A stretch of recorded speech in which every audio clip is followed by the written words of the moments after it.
Boa noite, irmãos. Graça e paz do nosso Senhor Jesus. É uma alegria muito grande poder compartilhar da palavra. Diria até que uma dupla alegria pelo fato de estarmos vivenciando o mês dos adolescentes e dos jovens batistas, e posso dizer que aqui na Plenitude eu vivenciei toda a minha adolescência, e esses momentos foram bem marcantes enquanto eu era então tenra idade, né? E posso dizer que foram fundamentais para o amadurecimento da minha fé. Hoje nós iremos meditar em Efésios 4, nos versículos de 1 a 6. Mas antes de lermos propriamente as Escrituras, eu queria compartilhar com os irmãos o motivo, né? O que levou-me, que gerou um incômodo ao meu coração, e Deus então fez com que eu me voltasse a essa passagem de Paulo. Recentemente, eu deparei-me com uma pesquisa realizada pelo Departamento de Ciência Política da Universidade de Zurique, na Suíça, numa parceria com o Centro de Metrópole da Universidade de São Paulo. Uma pesquisa realizada por um brasileiro, e ele se dispôs a fazer uma análise do crescimento dos templos evangélicos no interregno de um século, entre 1919 a 2019, bem como os motivos que levaram a esse crescimento. E, de fato, os números, eu fiquei extremamente impressionado. Em 1990, nós tínhamos 17.033 templos evangélicos no Brasil. Decorridos poucos mais de 30 anos, ou seja, 3 décadas, chegamos a 109.560. Houve um aumento de 543% do número de templos evangélicos no Brasil em 30 anos. O que é mais impactante é que somente no ano de 2019 foram abertos 17 templos evangélicos por dia no Brasil. É isso mesmo que você ouviu, eu vou repetir. Em 2019, no Brasil, foram abertos 17 novos templos evangélicos por dia. E você deve estar pensando, poxa, mas esses números devem estar inflacionados. E eu diria que não estão. Pelo contrário, estão reduzidos. Porque no escopo da pesquisa, somente eram contabilizados templos que eram formalmente existentes, ou seja, que tinham um CNPJ e que existiam juridicamente. Não se computou, por exemplo, muitos templos de bairros que sequer são existentes do ponto de vista jurídico. Em paralelo, os evangelhos saíram de uma população de 9% em 1990 para 22,2% em 2010. E esses dados ainda estão defasados. Muito possivelmente o novo censo há de demonstrar um crescimento notório. Segundo alguns especialistas, até 2030, os evangélicos serão a religião majoritária do Brasil, ultrapassando os católicos. E a questão é que, quando eu me deparei com esses números, de fato, bem altos, né?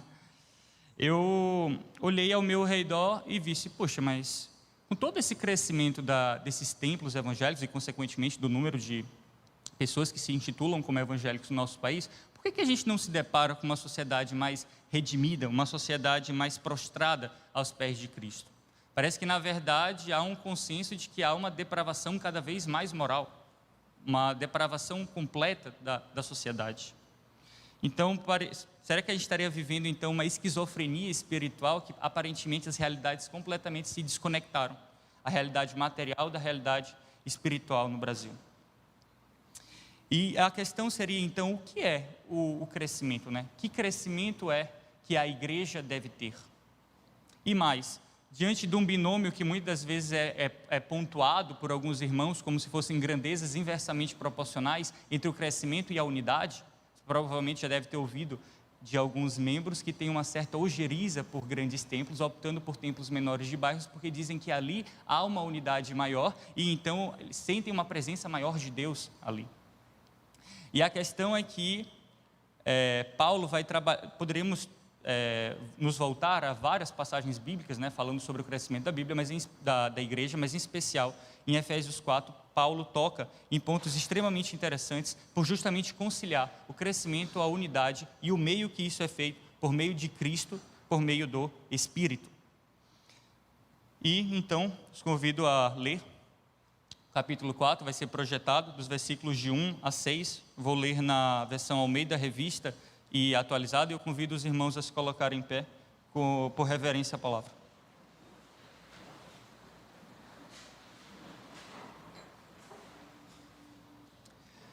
Rogo-vos, pois eu, o prisioneiro do Senhor, que andeis de modo digno da vocação a que fostes chamados, com toda a humildade e mansidão, com longanimidade, suportando-vos uns aos outros em amor, esforçando-vos diligentemente por preservar a unidade do Espírito no vínculo da paz.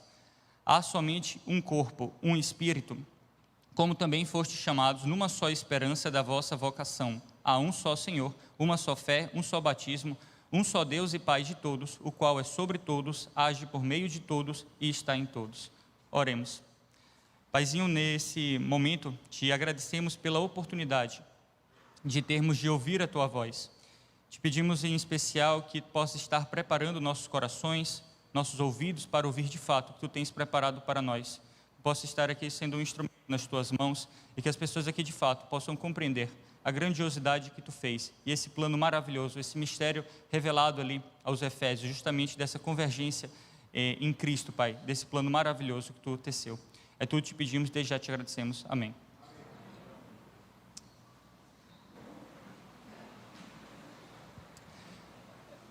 Ao lermos a Efésios, caso você tenha a oportunidade depois de ter uma leitura mais tranquila, é claro que o tempo não nos permite fazer um panorama completo pela epístola, mas é impressionante como Paulo estabelece um ponto de partida fundamental na carta aos Efésios. A primeira delas é impossível você estabelecer unidade e, consequentemente, crescer no corpo de Cristo sem que haja uma doutrina firme. E, para tanto, são tecidos os 3 primeiros capítulos de Efésios, justamente vão estar centrados nisso, no quê? Na doutrina necessária, para que, então, a partir do capítulo 4, no capítulo 4, 5 e 6, se possa cultivar, então, essa unidade no corpo em conciliação com o crescimento. Não à toa que no início do capítulo 4, no versículo 5, dependendo da sua versão, aqui na versão que a gente leu, há uma conjunção ligando, o pois, dependendo da sua versão, pode ser que haja portanto, ou até mesmo uma versão que sequer menciona esse termo de conexão, mas de qualquer forma, quando você lê a carta, você percebe nitidamente a diferença entre os 3 capítulos iniciais e os 3 capítulos finais. Tanto é que no capítulo 1, no versículo 10, justamente vai ser destacado o quê? O plano eterno de Deus, justamente de convergir em Cristo todas as coisas. Mais à frente, no capítulo 3, no versículo 10, é destacado o quê? Qual o instrumento utilizado para que a multiforme sabedoria de Deus se tornasse conhecida? Justamente a igreja. Então vejam que, se até mesmo do ponto de vista desse impacto no plano celestial, as igrejas sim devem crescer, elas são vocacionadas a crescer, o crescimento glorifica a Deus. A grande questão é qual o parâmetro do crescimento que a igreja deve ter. E nos 3 capítulos iniciais, Paulo vai deixar claro esse desenrolar do propósito eterno de Deus na história, através de Jesus Cristo, que morreu pelos pecadores e justamente foi ressuscitado dentre os mortos. Foi criado algo inteiramente novo. Paulo deixa claro isso. Uma humanidade que era alienada se torna redimida, sendo reconciliada. Essa fragmentação, então, se pauta por uma unidade. Russell Shedd enfatiza justamente essa visão do todo, essa obra de arte que então Deus demonstra nesses 3 capítulos iniciais a ponto de nos resgatar dos impérios das trevas. Então, chegamos então no capítulo 4, em que o apóstolo então vai avançar dessa nova sociedade, dessa doutrina, desse alicerce, e agora partindo para como devemos andar. Então vejam que Paulo sai de uma teologia intelectualizada, então, para os reflexos de implicações terrestres e práticas e concretas no viver de todos os dias. Conquanto o nosso foco seja a partir do versículo 2, passando pelo primeiro, Paulo já inicia com essa expressão, prisioneiro no Senhor. E se você tivesse a oportunidade de ler no original, há uma construção gramatical com um duplo sentido, referindo-se tanto ao fato dele ser prisioneiro de Cristo, mas também prisioneiro por amor a Cristo. Prisioneiro justamente nas correntes do amor, mas também pela proclamação do Evangelho. Ainda no versículo 1, essa dignidade relacionada com a vocação a que fostes chamados, justamente referindo-se ao quê? Ao chamado divino. Vejam então que a gente se depara com uma nova sociedade e tem como duas principais características o fato de ser um único povo e um povo santo. Bem verdade, a gente poderia dizer que Israel cometeu uma grave falha na compreensão do plano que Deus havia tecido para eles.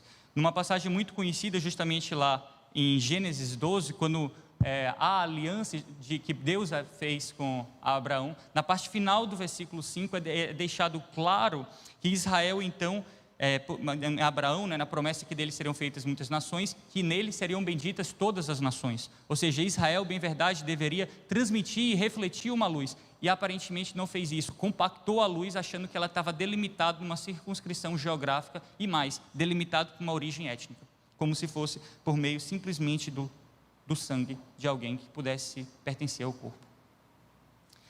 Mas essa unidade que Paulo vai proclamar a partir daqui, e isso é importante deixar claro, que não é uma unidade mecânica, porém interna e orgânica. Então, uma concepção como se houvesse engrenagens e os membros fossem dentes, não se coaduna de fato com o que está sendo proposto aqui. Até porque há uma grande distinção entre ter unidade na igreja e ter uniformidade. Em nenhum momento você vai achar uma fundamentação para que haja uniformidade no corpo de Cristo, mas sim a unidade, pautada justamente o quê? Nesse proceder de dentro do organismo da igreja, e que essa virtude, essa unidade vai advir justamente de Cristo. Então vejam que essa passagem, para aqueles que poderiam defender um zelo ecumênico por querer extirpar limites denominacionais, aqui não há base para isso. Na verdade, seria uma deturpação do texto. Bem verdade, Paulo vai demonstrar então princípios fundamentais, mais 3 princípios de que como a igreja deve crescer, e mais, independentemente do tempo e independentemente da circunscrição geográfica. E por meio do Espírito Santo, é nos garantido justamente que uma aplicação cuidadosa e fervorosa desses princípios irá redundar então no crescimento sadio e adequado. E o primeiro deles, já no versículo 2, a gente se depara com humildade. Eu admito que quando eu estava lendo esse texto, me incomodou um pouco o fato de Paulo ter iniciado por humildade. Como assim, humildade? Entendo a relevância da humildade, mas quando vem à minha mente os escritos paulinos, logo vem, poxa, o amor é um dom supremo, uma concepção lá de 1 Coríntios 13, percepções da imprescindibilidade do amor lá em Colossenses 3,14, por que então começar por humildade? Será que houve uma aleatoriedade por parte de Paulo? Será que foi algo intencional?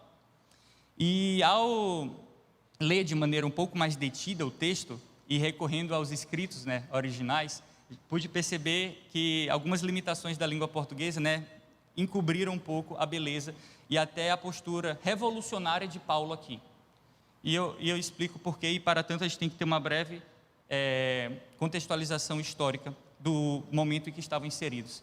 Na sociedade, no mundo antigo, anterior ao cristianismo, a palavra aqui concebida como humildade, eu admito que eu não tenho o melhor dos gregos, então desconsidere a pronúncia, mais relevante o significado, tapeinoteis, não significava uma virtude. Então, o que está sendo dito aqui, sobre a ótica pagã, não era uma virtude. Para os pagãos, para os gregos, o que era valorado era justamente o quê? A megalopsiquia, que era o quê? Que é da onde se extrai a palavra magnanimidade. Ou seja, o que era exaltado na sociedade grega, dentre as muitas virtudes, não era essa humildade, e sim essa generosidade, o fato de ser magnânimo. Não, a humildade, ela era associada de uma forma extremamente abjeta, era como se fosse uma associação com escravidão, ignóbil, sem reputação, era como se fosse uma planta que se arrasta sobre a terra.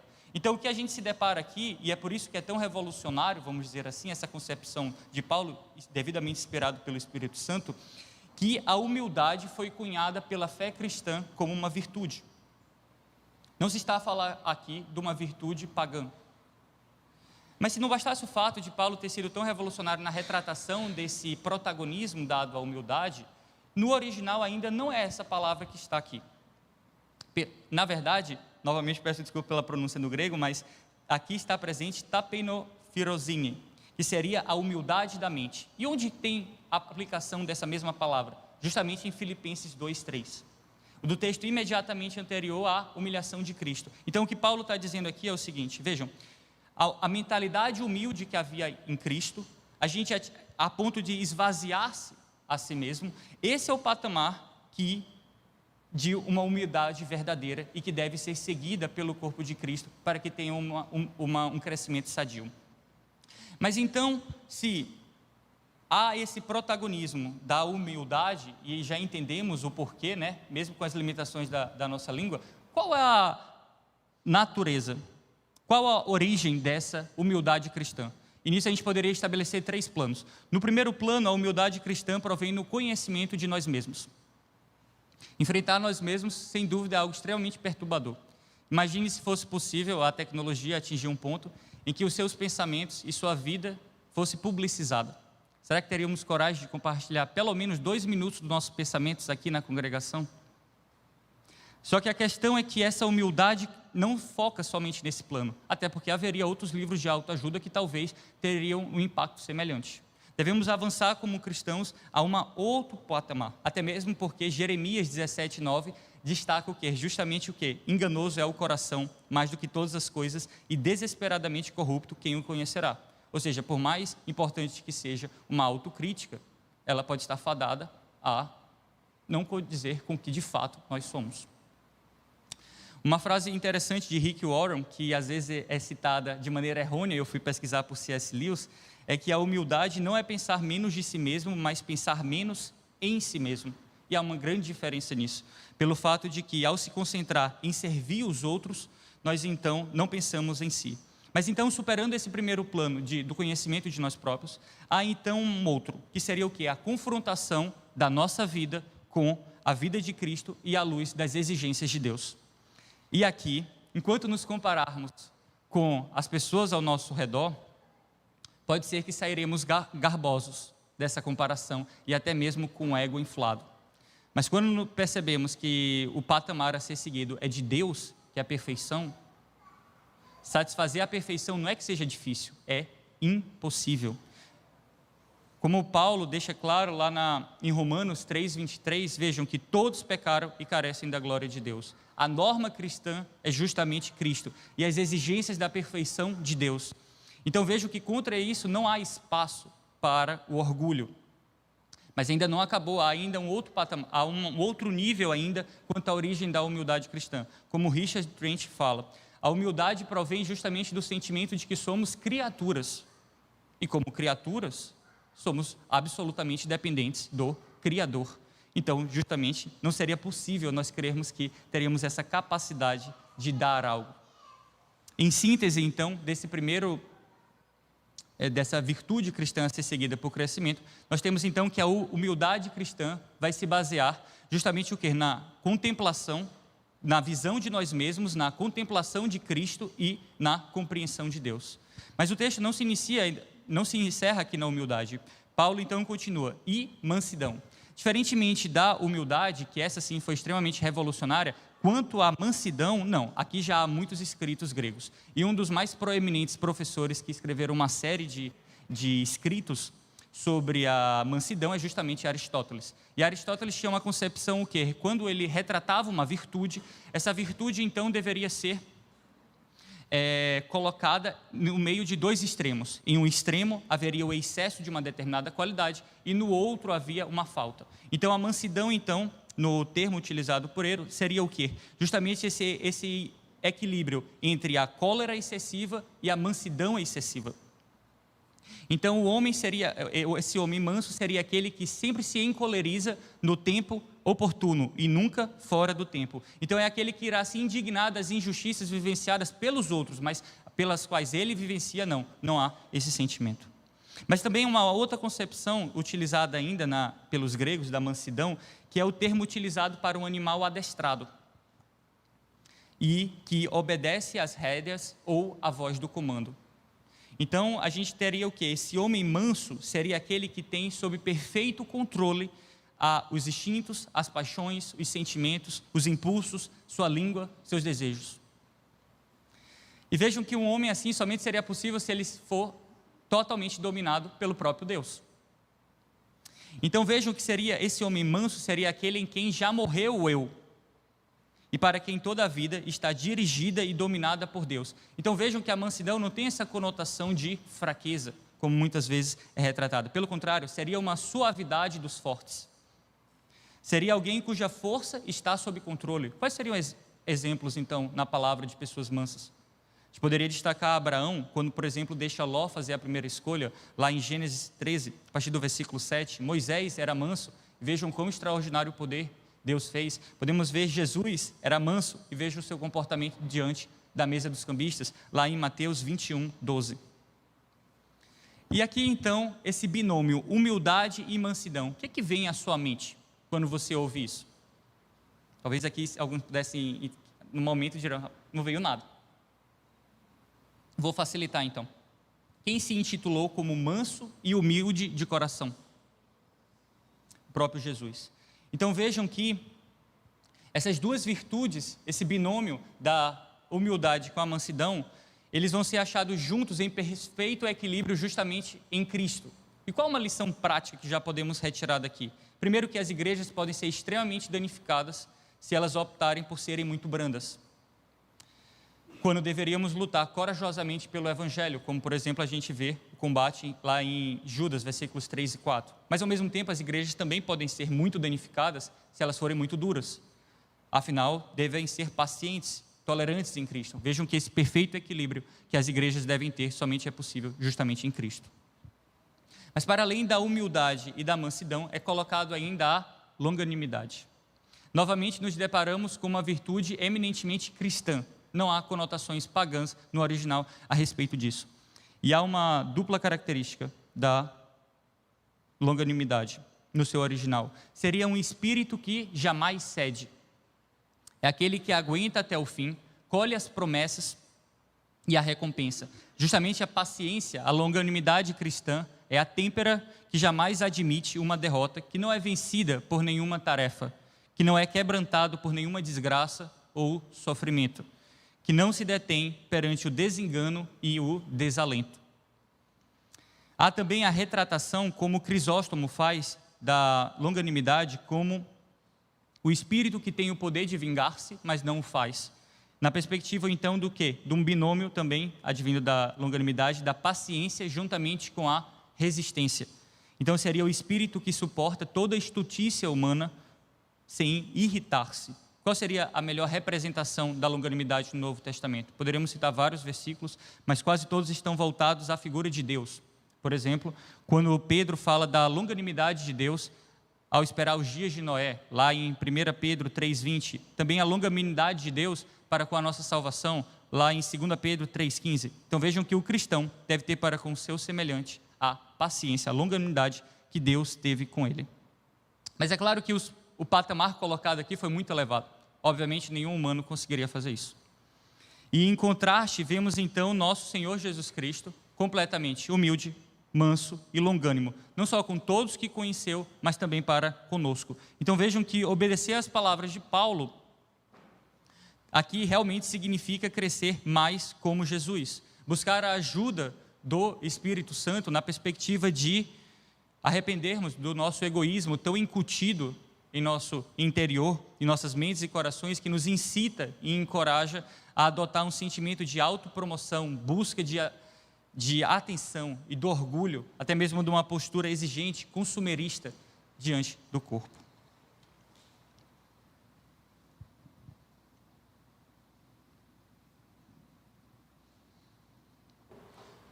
Mas o crescimento em humildade, mansidão e longanimidade, pelos escritos aqui de Paulo, e dando continuação, então, no versículo 2, destaca um suporte mútuo de um suporte mútuo em amor, significando o quê? Justamente a aceitação das falhas em amor. Mas não só isso. Qual vai ser a outra consequência gradual de seguir esses três caracteres? O esforço diligente por preservar a unidade do Espírito no vínculo da paz. Se você olhar atentamente para a sua Bíblia, não está escrito aí produzir, criar. O que está sendo escrito é preservar. Então, não se está a falar de uma unidade que vai ser criada, não. A unidade já existe. A questão é justamente a preservação dela. Justamente o quê? Essa proteção dessa unidade do Espírito, na perspectiva dessa união especial que o Espírito Santo cria na sua congregação. E caso você tenha lido recentemente as epístolas paulinas, provavelmente Você, ao ler Efésios, automaticamente você vai querer associar com sua carta gêmea, Colossenses. E em Colossenses, na passagem muito semelhante a essa, lá no capítulo 3, do versículo 14, não faz referência à paz, mas sim ao amor. Então, haveria alguma contradição por parte de Paulo? Definitivamente não. O que se está a falar aqui é o quê? Que o amor permite que a paz seja possível. E vejam que é uma paz numa perspectiva tanto vertical, de uma paz para com Deus, mas também horizontal, da paz para com os irmãos. Então vejam que quando surge uma tensão no corpo, em vez de agitar as coisas com opiniões excessivamente confiantes, ou então agressões amargas, fofocas destrutivas, deveríamos, na verdade, nos encorajar e ajudar os outros numa perspectiva de ouvir humildemente, de falar mansamente e de perdoar pacientemente. Outro aspecto prático também retirado daqui é que, diferentemente de uma constante do modo indicativo nos 3 primeiros capítulos, no capítulo 4 adiante, Paulo utiliza muito o imperativo. Aqui não há espaço para a passividade. Não há como se alegar um quietismo. Paulo não está dizendo para que nós preservemos uma atitude do deixe para lá. Não há espaço no corpo para isso. A verdade é que tudo aqui colocado até esse ponto está sendo apontado para o seguinte norte: o desaparecimento do eu. A verdade é que enquanto o eu estiver existindo e for o centro das atenções, dos sentimentos, enquanto nosso prestígio for o que nos impulsiona a continuarmos a levar nossas vidas, a unidade jamais poderá dar-se de forma plena. Em síntese, o eu mata a paz. Enquanto houver o eu, a paz, não haverá espaço na sua plenitude.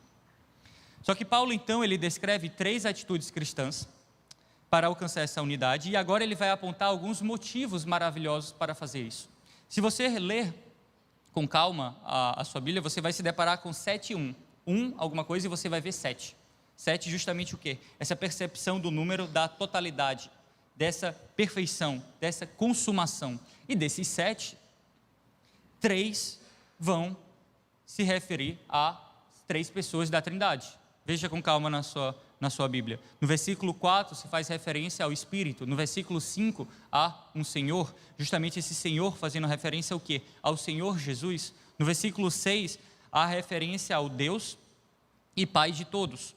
Ao passo que as outras 4 motivações citadas por Paulo têm conotação direta a respeito da nossa experiência cristã com relação às 3 pessoas da Trindade. Então vejam que a unidade cristã apresenta uma fonte trinitária.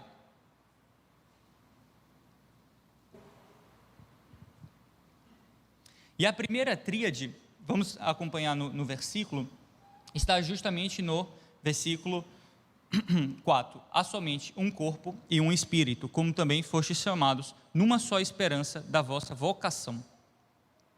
O que seria esse corpo?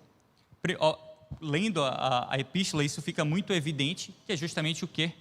A referência à igreja. No capítulo 2, a partir do versículo 14, é deixado claro a igreja em que há tanto judeus quanto gentios. A única família existente aqui na terra, lá no capítulo 3, do versículo 15, e fazendo uma referência a Romanos 12, 5, embora sejamos muitos, ainda somos um só corpo em Cristo, como Paulo fala em Romanos 8, 9, se alguém não tem o Espírito de Cristo, esse tal não é dele. Então vejam, há um só corpo, estamos falando então de que Cristo é a cabeça, portanto a igreja é seu corpo. Nenhum cérebro pode agir sobre um corpo desintegrado, desorganizado e desfeito em pedaços. A não ser que o corpo esteja perfeitamente em coordenação, os pensamentos, planos e desígnios da cabeça e do cérebro ficarão impedidos e frustrados. A unidade da igreja é essencial para a obra de Cristo. Então vejam que a todo momento Paulo está deixando claro que não há essa oposição justamente entre o crescimento e a unidade que deve existir dentro do corpo. Há uma frase interessante que eu me deparei de Berkeley, que ele fala que a igreja deve ser o corpo pelo qual Cristo opera e a voz pela qual Cristo fala. A igreja deve ser o instrumento de Cristo para levar a cabo no mundo esta unidade divina. Vejam que esse Espírito, aqui que Paulo menciona, né? Ele deixa claro que foram chamados, né, aqueles de Efésios, né, participantes dessa vocação eficaz. Ele também os uniu de forma a representar um único organismo espiritual. Na referência a 1 Coríntios 12, 13, Paulo nos fala: pois em um só Espírito todos nós fomos batizados em um corpo, quer judeus, quer gregos, quer escravos, quer livres, e a todos nós foi dado beber de um só Espírito. Mas esse Espírito, né, o que seria isso no original? No original a gente se depara com a palavra referente tanto a Espírito, como também a alento. Alento na perspectiva do aquilo que alimenta, aquilo que revigora. Então a questão é, sem alento um corpo está morto. O alento vivificador do corpo da igreja é justamente o Espírito de Cristo. Ele que irá vivificá-lo. Vejam que a obra do Espírito é que dá vida ao corpo e o mantém vivo. E vejam, além disso, a esperança mencionada aqui nessa tríade do versículo 4. A esperança do quê? Justamente da volta gloriosa de Jesus. Quando os mortos em Cristo receberão um corpo de glória e os vivos serão transformados e arrebatados para encontrar o Senhor Jesus. Vejam que nesse tempo todas as coisas serão restauradas e então haverá novos céus e nova terra. Mas aí continuemos então para a segunda tríade, presente no versículo 5. Há um só Senhor, uma só fé, um só batismo. Quem esteve aqui no escolão hoje pôde ter uma compreensão bem aprofundada dessa parte do batismo. Mas o que quer dizer essa única fé? Presente aqui no versículo 5.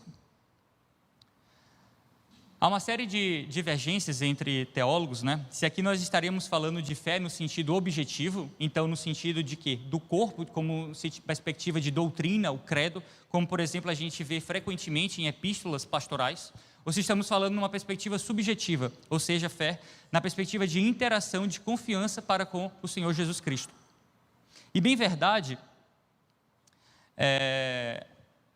vejam que não há necessariamente essa contradição ou a necessidade de se impor um determinado posicionamento. Isso porque o conteúdo da fé que cremos, o nosso credo, é também a nossa confiança pessoal em Jesus. Em outros termos, não é possível desmembrar um do outro. Quando alguém se rende a Cristo como seu Salvador, automaticamente também aceita o corpo de verdades referentes a Ele.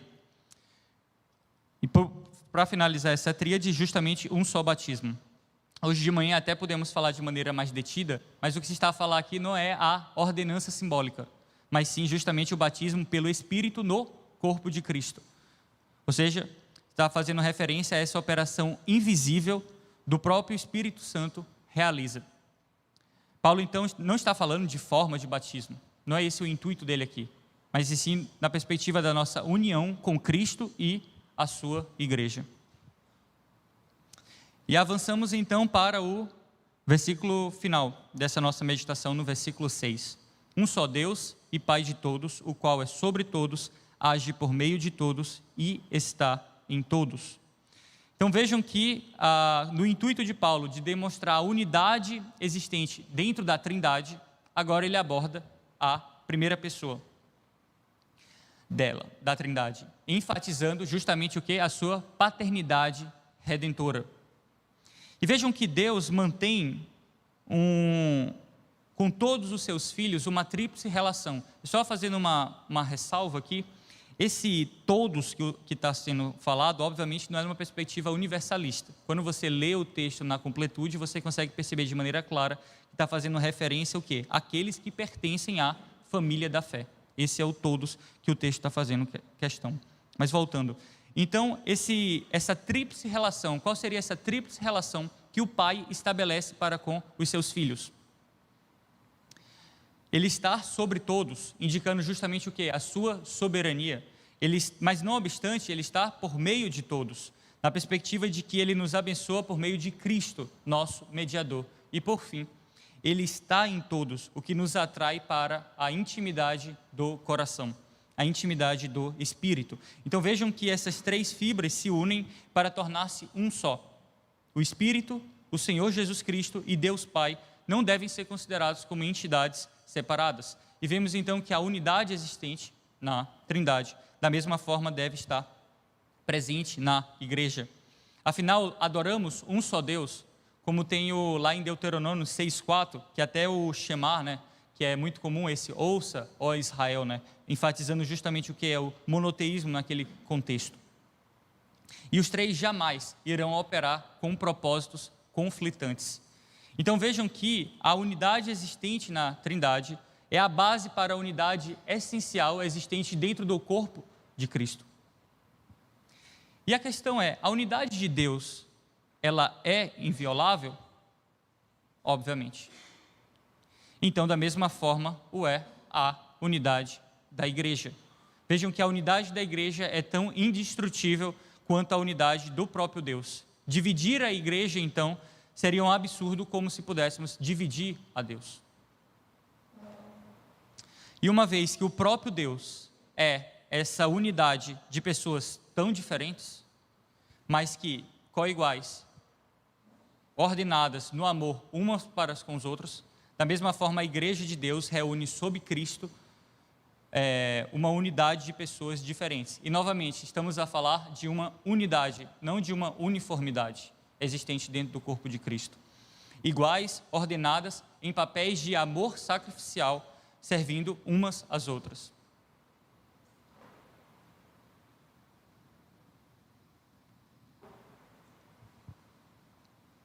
Somente para encerrarmos, quais seriam algumas implicações práticas do que o Paulo coloca aqui? Vejam que devemos ter uma reflexão sincera a respeito do nosso pertencimento do corpo, no seguinte sentido: como podemos ajudar proativamente e manter a unidade em nossa igreja? Seria cabível postularmos a imputação da responsabilidade exclusivamente sobre o pastor e a liderança, como se fosse possível essa terceirização de responsabilidade? Será que estamos sendo mais ajudadores ou espectadores? Tenho certeza que se você tiver a oportunidade de falar com qualquer líder de ministério, há uma série de lacunas a serem preenchidas. Tenho certeza que não há nenhum ministério aqui da igreja que esteja tão completo a ponto de não ser possível que você venha a participar. Como um amor profundo pelo Evangelho pode capacitar-nos a continuar amando as pessoas ao nosso redor? E mais, como estamos alcançando, acolhendo e unindo novas pessoas ao corpo? Vejam que a própria experiência prática, né, e pautado pelas Escrituras, não estamos falando de um crescimento sobre uma perspectiva estritamente quantitativa. Estamos falando justamente o que? Dessa unidade, por meio, em síntese, né, desses critérios, dessas virtudes aqui colocadas por Paulo, e virtudes que necessariamente demandarão tempo e sacrifício. E posso testemunhar que na igreja, os que têm a oportunidade de participar de várias programações, inclusive, por exemplo, a escola bíblica dominical, uma oportunidade ímpar justamente de ter esse crescimento. E a gente percebe isso justamente no corpo, a possibilidade, ainda mais numa situação como essa, em que há um enfoque tão grande sobre os jovens e adolescentes, na responsabilidade também do corpo para com eles, na perspectiva de aconselhamento, de crescimento mútuo, justamente dos mais maduros na fé para com os mais novos. E aqui nós encerramos, meus irmãos, que Deus possa nos abençoar justamente na preservação dessa unidade.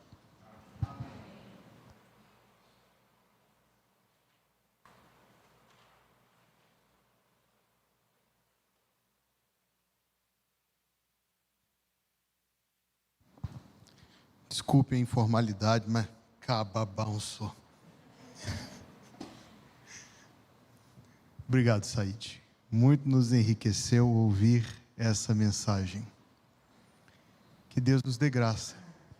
Estávamos ali meditando enquanto nosso irmão compartilhava sobre quão profundamente extraído do exemplo de Jesus Cristo é isto que Paulo escreveu. O que ele está escrevendo é apenas, tão somente aquilo que Jesus é por nós, em humildade, em mansidão, em longanimidade, e a referência que ele citou é muito apropriada. Filipenses capítulo 2, que diz: de sorte que haja em vós, em mim, os meus irmãos, a mesma atitude, a mesma mente, a mesma disposição que houve também em Cristo Jesus.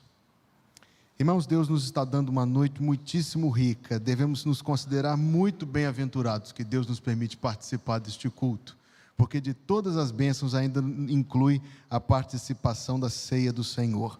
Eu quero convidar os irmãos, os jovens que vão auxiliar o pastor na distribuição dos elementos, que se aproximem da mesa, assim como o Ministério de Música vai se alocar lá à plataforma.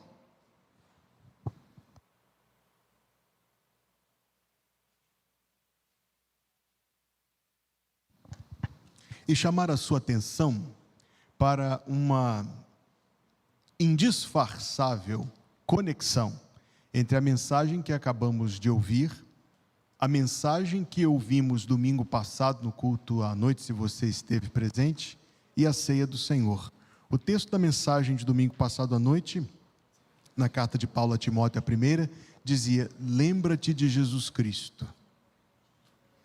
Da mesma maneira, a mensagem desta noite nos aponta para o exemplo de Jesus Cristo, como que nos dizendo: lembra-te de Jesus Cristo. E a mensagem da ceia do Senhor, outra não é, senão a mesma: lembra-te de Jesus Cristo, porque Ele mandou fazermos todas estas coisas em memória dEle. Quão revigoradora é essa santa lembrança. Na experiência pessoal minha e sua, quando nós nos despedimos de alguém amado, e refiro-me aqui à morte, e nós nos encontramos num círculo de amigos ou familiares, frequentemente a conversa caminha à lembrança daquela pessoa, e nós falamos assim, nós nos lembramos: houve determinado momento em que ele me ajudou de maneira muito específica, ou houve um momento em que ela me deu um conselho precioso. Você se lembra do jeito que ela tinha de fazer as coisas? É o afeto manifestando-se de maneira muito perceptível. Isto em relação aos nossos amados que já partiram. Mas Jesus Cristo, nosso amado, partiu, voltou para nós, partiu novamente e em breve voltará. Estou me referindo à sua morte, à sua ressurreição, à sua ascensão e à sua segunda vinda. Com o mesmo afeto, ao comermos pão, ao bebermos o cálice, nós nos lembramos de Jesus Cristo, sua morte por nós, seu amor por nós, sua obra nas nossas vidas, suas promessas de que em breve virá para nos buscar. E que esta lembrança, irmãos, nos estimule a seguirmos seu exemplo, mas também nos anime em esperança a suportarmos as nossas breves e momentâneas tribulações, sabendo que não são para comparar com a glória que em nós há de ser revelada.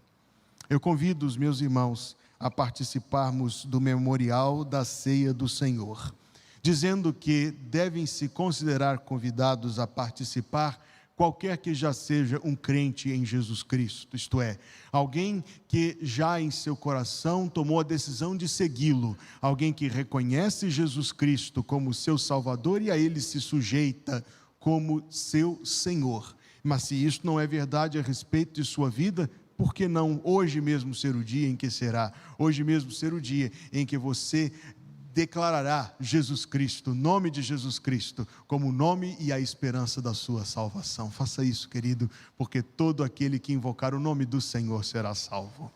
Em segundo lugar, é necessário ter, pois este é o padrão do Novo Testamento, ter dado pública profissão de fé desta salvação pelo batismo, proclamando assim perante muitos publicamente que Jesus Cristo é o seu Salvador e o seu Senhor.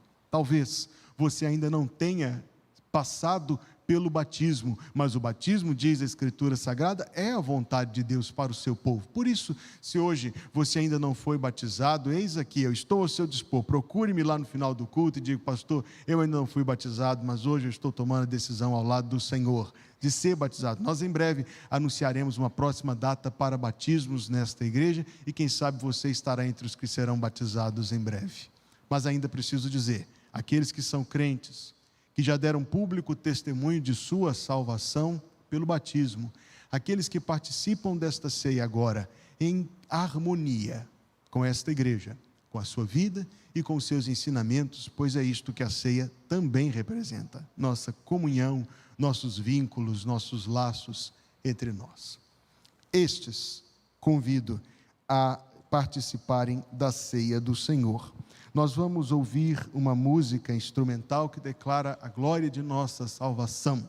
Enquanto cantamos, os elementos serão distribuídos. Aqueles que desejarão participar da ceia, eu convidarei com um gesto em mais um minuto, que se ponham em pé até que tenham sido servidos. Depois podem se assentar, isso tão somente para sinalizar, para identificar que todos foram servidos. Tendo recebido o compartimento, o objeto, retenha-o consigo por alguns segundos, para que possamos todos comer juntos e beber juntos do cálice.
Santo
Porque eu recebi do Senhor o que também vos ensinei, que o Senhor Jesus, na noite em que foi traído, tomou o pão. Tem em mãos um pedacinho de pão.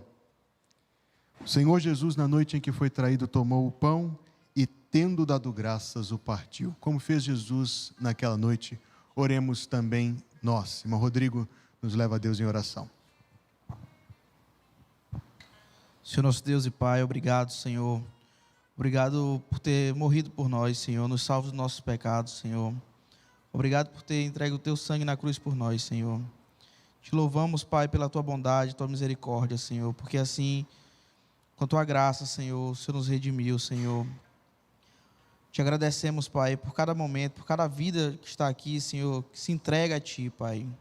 Essa oração que eu te faço, em nome do Senhor Jesus. Amém.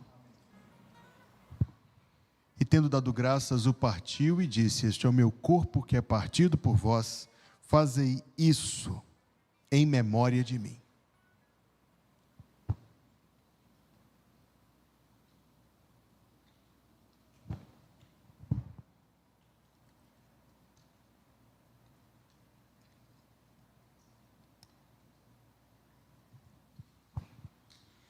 Semelhantemente, também depois de cear, tomou o cálice. Rompa o lacre do cálice.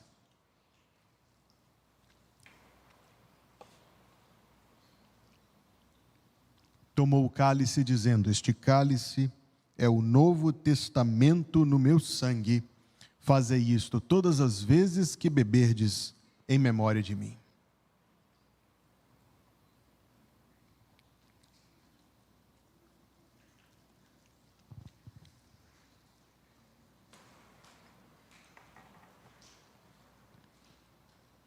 Porque todas as vezes que comerdes este pão e beberdes este cálice, anunciais a morte do Senhor até que Ele venha.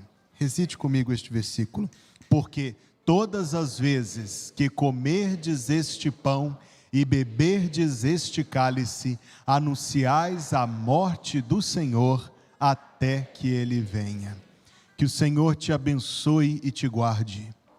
Que o Senhor faça resplandecer o seu rosto sobre ti e tenha misericórdia de ti. Que o Senhor sobre ti levante o seu rosto e te dê a paz. Em nome de Jesus Cristo. O povo de Deus diz: amém.